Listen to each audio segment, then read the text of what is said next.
राजस्थान के 2 युवकों की हरियाणा के भिवानी में जलाकर हत्या करने के मामले में की गूंज हरियाणा विधानसभा के बजट सत्र में भी सुनाई दी। भिवानी के तोशाम से कांग्रेस विधायक किरण चौधरी ने विधानसभा में इस मामले को उठाकर अपराधियों पर सख्त से सख्त कार्रवाई करने की मांग की है। किरण चौधरी ने नेटवर्क 10 से बात करते हुए कहा कि राज्य सरकार संवेदनहीन है। हरियाणा में कानून व्यवस्था नाम की कोई चीज नहीं है।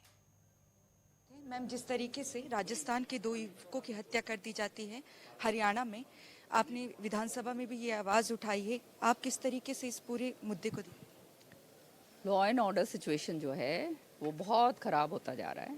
और जब आप समझते हैं कि जब सरकार का अंकुश जो है ढीला पड़ता है तो असामाजिक तत्व जो हैं वो अपने धड़ाले से काम करते हैं, और उसी का नतीजा आप सामने देख रहे हो। लोहारू के अंदर ये जो भिवानी जिले के लोहारू हलके के अंदर ये बात जो हुई है, और मैं समझती हूँ कि देखिए, कोई भी हो इस तरह से जो है लॉ एंड ऑर्डर को अपने हाथ में कोई नहीं ले सकता। और जिन्होंने भी करा है इसके ऊपर इसको राजनीतिकरण किसी तरह से नहीं देना चाहिए। एक लॉ एंड ऑर्डर प्रॉब्लम है और इसको उसी तरह से डील करके सख्त से सख्त कार्रवाई जो है उन दोषियों के खिलाफ होनी चाहिए। राजस्थान पुलिस पर भी सवालिया निशान खड़े हो गए। अपराधियों के घर पर पहुंचे थे और जो अपराधी है उसकी धर्मपत्नी को मारने के आरोप यहां पर लगे हैं, और नवजात शिशु की भी यहां पर मृत्यु हो चुकी है। उसे कैसे देख?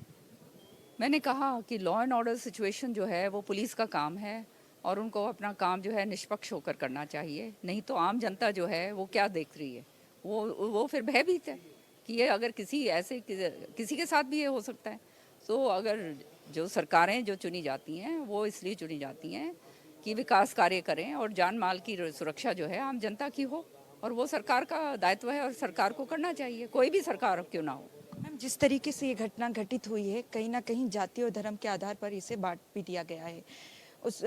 ओवैसी साहब कह रहे हैं कि मुस्लिम जाति के थे इसलिए मार दिया, एक पार्टी का संरक्षण अपराधियों को। ये दुर्भाग्य की बात है और इस तरह से इसको जैसे मैंने कहा, राजनीतिकरण जो है इस चीज़ का नहीं होना चाहिए। लॉ एंड ऑर्डर प्रॉब्लम अगर है, ये लॉ एंड ऑर्डर प्रॉब्लम है और उन दोषियों के खिलाफ सख्त से सख्त कार्रवाई करनी चाहिए। और ये जो राजनीतिकरण करके जो है ना सारी चीज़ों को जो है वो कर देते हैं, ख़राब कर देते हैं, तभी जो है जनता इस चीज़ से त्रस्त है। अंतिम सवाल है मैम, जिस तरीके से भारत जोड़ो यात्रा के बाद अब पार्टी का अधिवेशन होने वाला है छत्तीसगढ़ में, लेकिन उससे पहले कांग्रेस के नेताओं के तमाम ठिकानों पर इस वक्त ईडी की छापेमारी चल रही है। अब इसके ऊपर तो मैं क्या कह सकती हूँ। आप जानते हैं कि मुझे तो आपने बताया भी कि ऐसे छापे चल रहे हैं और अधिवेशन सामने है, तो लाजमी है ये जो है उसको डिस्टर्ब करने के लिए ऐसा समय चुना गया है। धन्यवाद मैम।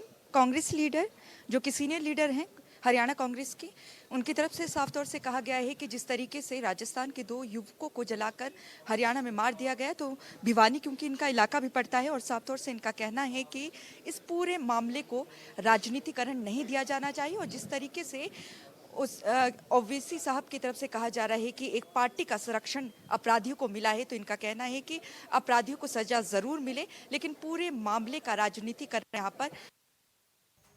गणेश के साथ नेटवर्क 10 के लिए चंडीगढ़ से ईशा ठाकुर।